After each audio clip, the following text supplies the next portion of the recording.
નમસ્કાર ખેડૂત મિત્રો, ન્યૂઝરૂમ પાલિતાણા યુટ્યુબ ચેનલમાં તમારું સ્વાગત છે। ખેડૂત મિત્રો, ગુજરાતના ખેડૂતો માટે કપાસ ક્રાંતિ મિશન યોજના 2026 ચાલુ કરવામાં આવી છે। ખેડૂતોને મળશે ₹27,000ની પ્રતિ હેક્ટર સહાય। કયા ખેડૂતને 27,000 મળશે અને કયા ખેડૂતને 14,000 મળશે અને કયા ખેડૂતને 7,500 મળશે અને ગુજરાત સરકારની ગાઈડલાઈન મુજબ વૈજ્ઞાનિક પદ્ધતિથી કપાસ વાવેતર કરવું પણ જરૂરી છે। આ યોજનામાં કેવી રીતે ફોર્મ ભરવું અને કયા ખેડૂતને મળવા પાત્ર થશે, બધી માહિતી હું તમને આ વિડીયોમાં દેવાનો છું। અને ચેનલમાં નવા છો તો પ્લીઝ ચેનલને સબસ્ક્રાઇબ કરવાનું ભૂલતા નહીં। આપણા દેશમાં કપાસનું ઉત્પાદન અને ગુણવત્તા વધે તેમજ વિદેશથી આયાત ઘટાડી શકાય તે માટે કેન્દ્ર અને રાજ્ય સરકાર દ્વારા આ મિશન શરૂ કરાયું છે। આ યોજનાનો મુખ્ય હેતુ ખેડૂતોને જૂની પદ્ધતિ છોડીને નવી વૈજ્ઞાનિક ગાઢ વાવેતર પદ્ધતિ અપનાવવા પ્રોત્સાહિત કરવાનો છે,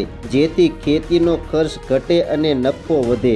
આ પદ્ધતિમાં છોડ એકબીજાથી ખૂબ નજીક વાવવામાં આવે છે। છોડ નજીક હોવાથી એક વીઘામાં છોડની સંખ્યા વધે છે અને કુલ ઉત્પાદન બમણું મળે છે। હવે આ કપાસ સહાય યોજનામાં કયા ફૂટ ઉપર તમને રૂપિયા મળવા પાત્ર થશે એ પણ તમને જણાવી દઉં। 90 સેન્ટીમીટર ગુણ્યા 3 સેન્ટીમીટર બે હારની લાઈન વચ્ચેનું વાવેતર હોવું જોઈએ તો આમાં મળે છે ₹14,000। 60 સેન્ટીમીટર ગુણ્યા 2 સેન્ટીમીટર બે છોડ વચ્ચેનું અંતર છે, આમાં મળશે 1 હેક્ટરે ₹7,500।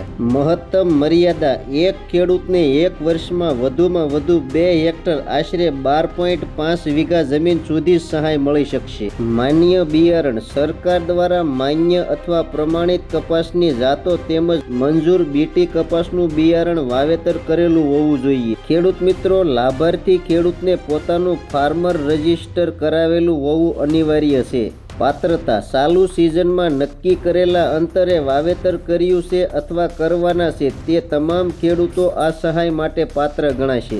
તાલીમ માર્ગદર્શન આધુનિક ખેતી પદ્ધતિઓ અપનાવવા માટે સરકાર દ્વારા વર્ષ દરમિયાન વિશેષ તાલીમ કાર્યક્રમો યોજાશે। આ યોજનામાં લાભ લેવા કયા કયા ડોક્યુમેન્ટની જરૂર પડે છે?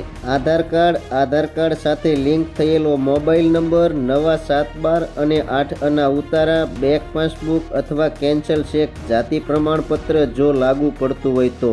કપાસ ક્રાંતિ મિશન યોજનામાં ઓનલાઈન ફોર્મ કેવી રીતે ભરવું? સત્તાવાર આઈ ખેડૂત પોર્ટલ પર જાઓ, ખેડૂત તરીકે લોગિન કરો અથવા જરૂરી વિગતો દાખલ કરો। કપાસ સહાય યોજના પસંદ કરો, અરજી ફોર્મમાં માગેલી માહિતી સાચી ભરો, જરૂરી દસ્તાવેજો અપલોડ કરો। તમામ વિગતો ચકાસ્યા પછી અરજી સબમિટ કરો।